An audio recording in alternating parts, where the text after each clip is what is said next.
Okay, let's study the first chapter, that is prose. And that first one is the heavenly parasol. Read the following passage and answer the questions that follow. Mace is a simple weapon. It has a heavy wooden or metal shaft, often reinforced with metal, featuring a head made up of stones, copper, bronze, iron, and steel. It was used in traditional warfare. For example, Bhima and Duryodhana fought with maces in the Mahabharata war. Nowadays, maces are used as symbols of authority in the emblems of a number of government bodies, universities, and academic, parliamentary, or civic rituals. What is mace? What are the features of mace, and what are the uses of mace? That we have to find out. What is a mace? It is a simple weapon. Weapon means it is used to do some work in that. It is made up of heavy wooden or metal shaft, reinforced with a metal, featuring a head made up of stones, copper, bronze, steel, or it is a weapon which was used by Duryodhana in the warfare. It is actually used during the war. We used such a metals. They used such a weapon that is called as mace, and it was used by the Duryodhana and Bhima and Duryodhana during the Mahabharata war. That is called as mace. Next, to see here. What is parasol? Where it to be used and why is it used? So regarding parasol, they have been given here. Next, to see here. Read the following story and appreciate the importance of parasol. In that first point,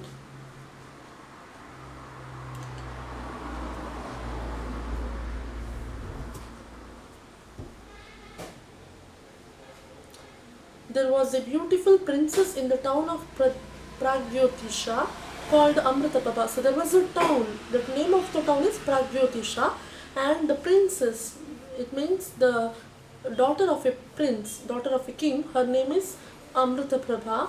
When she came of age, the king held a Swayamvara to enable her to choose her husband. Many illustrious suitors lured to enable her to choose her husband. Many illustrious suitors lured by the tales of Amritaprabha's beauty assembled there. It means when this Amritaprabha, she attained her age, the king held a Swayamvara. Swayamvara means large gathering of all the kings were held there, and Amritaprabha was given a choice to select her own prince, select her prince. She can choose her husband. That was a freedom given by the king to his daughter. So many kings were there, lured by the tales of Amritaprabha's beauty. Means by listening to Amritaprabha's beauty, that she was very beautiful, all the kings were reached there in the Swayamvara. Assembled there means they came there and sat in the king's court. In the second point, among them was the Meghavahana. Among them was the Meghavahana, the great grandson of former king of Kashmir. Okay, so among those kings, there was a king called as Meghavahana. He was the grandson of a former king. Former means earlier king of Kashmir. So earlier king of Kashmir was there. So his grandson, that is great grandson, his name is Meghavahana. He was also been in the Swayamvara. Amritaprabha shyly cast her eyes over the court and wondered whom she would choose. To Meghavahana's surprise, the princess stopped before him and put the garland around his neck. He rose to his feet, unable to contain his joy. So what happens at that time when the Swayamvara was arranged in the court? Megha, Amritaprabha, she came and she saw that there were many princes were there in the court. So she was very much excited to choose whom. So she shyly, she came to the court and she was seeing like who were who are there in the court, and after that she saw that Meghavahana was there. So she just went near the Meghavahana and put that garland to his neck. At that time, Meghavahana was filled with the joy. He didn't expect that the princess may select him as her husband. See, next third point. The couple moved forward to seek the king's blessings. At that time, what happened? this Amritaprabha put the garland to the neck of the Meghavahana. So now they become the couple, and the both of them went near the king to get his blessings from the king. As the king stepped down from his throne, the priest cried out in surprise. So the king was sitting in a throne. When he stepped out, when he came out of the throne to give blessings to his daughter and the new prince, the priest, who is their says as Kulapurohita, their prince, their priest who used to see all the rituals of the kingdom, he got surprised. He says that, Your Honor, the parasol of Varuna has cast its shadow over the prince. At that time, priest says that, Your Honor, he addresses the king and says that Varuna has cast its shadow over the prince. It means Varuna has shown his cast means shower his blessings on the prince, and it looks like a shadow which was covering the prince. It is true, exclaimed the king, my son, you are favored by the gods. So by seeing this, king also exclaimed in joy that his son, that is the prince, was favored by the god, means the god Varuna was liking him very much. Meghavahana looked up in surprise, wondering at the meaning of these words. All at once he saw by his side a beautiful dazzling white parasol with exquisite decorations that was casting its shadow on him. Parasol, in the sense, it is a small umbrella. It looks like an umbrella which will be on the head of showering on the head of that Meghavahana, as if it was protecting him from other things. It was beautiful, it was white in color, it was very beautiful, it was been with all the decorations, and the shadow of him was over the Meghavahana. Next point. This is the parasol of Varuna, the lord of the seas, exclaimed the king. It's cast its shadow on none else but a sovereign of the world, whole world. You are destined for glory and brilliance. So now the king explains what is parasol. Parasol of Varuna, in the sense, the lord of seas. Varuna is called as the lord of seas. So he has cast his favorism on this Meghavahana. Now the Meghavahana will get to the sovereign of the entire world, the power of the entire world. So he is destined for glory and brilliance. So he will be blessed with the glory and brilliance. They say like that. So what happens? Dazed by these portents and by his good fortune, Meghavahana brought his bride and the divine parasol back home. He was just shocked. Now Meghavahana was in shock. So in that shock only, he got his bride and also the divine parasol. He took divine parasol as well as his bride to his home. Upon his return, the ministers of the Kashmir court sought him out and offered the throne to him. We are dissatisfied with our present ruler, they said. He had devoted himself to a life of prayer, and the affairs of the kingdom lie neglected. The people suffer because of this. Your noble character and bravery are well known in these parts. Honor us and the land by accepting our offer. What happens here is, while he is back home with his white parasol and with his new princess, at that time what happened? The Kashmir court ministers came to this Meghavahana and they said that our present king is not able to look after the affairs. He is just devoted his life in the prayer and affairs of the kingdom is neglected. Means the kingdom is neglected by the present king. He is not going to minister rule the kingdom properly. So they have heard a lot about regarding the Meghavahana, that he is a good and well efficient king.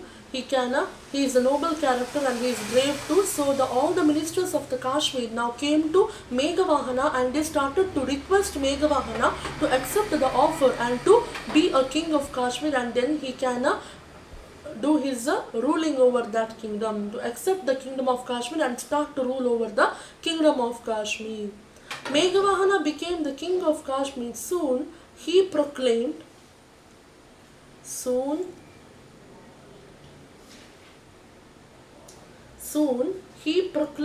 a law against the killing of living beings. It came his ambition to conquer other kingdoms, to impose this law on them as well.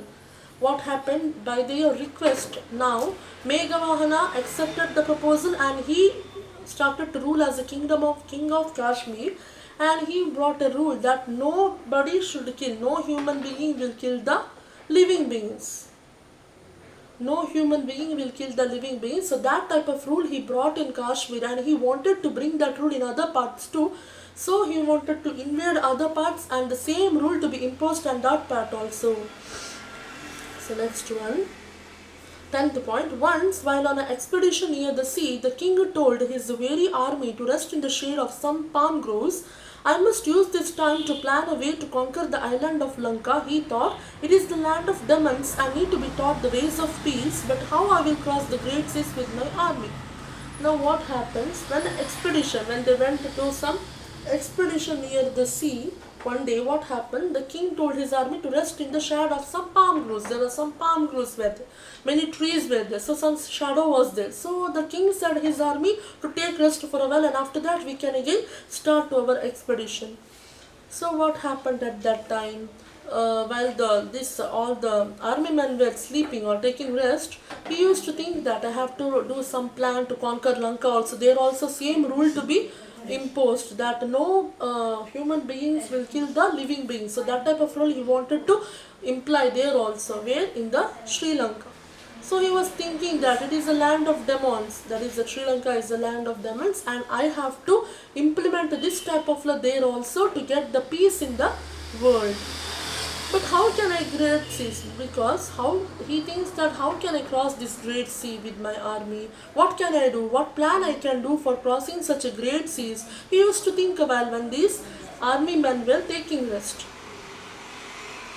All of a sudden there was a cry in the air. It seemed to come from a wood by the shore. Not far from where the royal horses were tethered, the cry came again, and the king heard the plaintive call, even under Meghavahana's rule I have been slain. While the king was thinking about this matter, he heard a cry in the air. From far away he was listening, a cry was coming from there. The cry was like that. The cry was came again and again, and heard the plaintive call. It means someone is calling that even in the Meghavahana's rule I am suffering, I am been slain. I have been slain means I have been punished here, I am going to be punished here. So like that he heard. In his agitation, the king did not wait to summon his officers, but ran towards the wood. Plunging through the undergrowth, he fought his way till he came to a clearing. There before him was a temple of Chandika, that is Durga, with some sort of human sacrifice in progress on the steps. A man lay on the ground, his arms raised for mercy, and a menacing looking barbarian stood over him, brandishing his sword. What happens at that time? The king did not summon this, the king did not inform his army men. He just came in the direction when the sound was heard, and there was a temple in that direction, that is Chandika, Durga temple, and some human sacrifice was going in process there. And the man was laying on the ground, and a barbarian looking type man was about to cut his head, that is to give him he was standing with his sword to cut the head of this other man back, that is the man laying on the ground. 13th point. Stop, cried the king, shocked at the sight. You wretch, you dare threaten another's life in my realm. The barbarian dropped his sword in terror and fell on his knees before the king. O noble one, have mercy. I am the leader of a troop of barbarians that live in this world. My little son has fallen prey to some disease and is on his deathbed. If I kill this man, the gods will be pleased and save my son's life. If you prevent this sacrifice, my son dies, and the rest of my troop will give up their lives with him.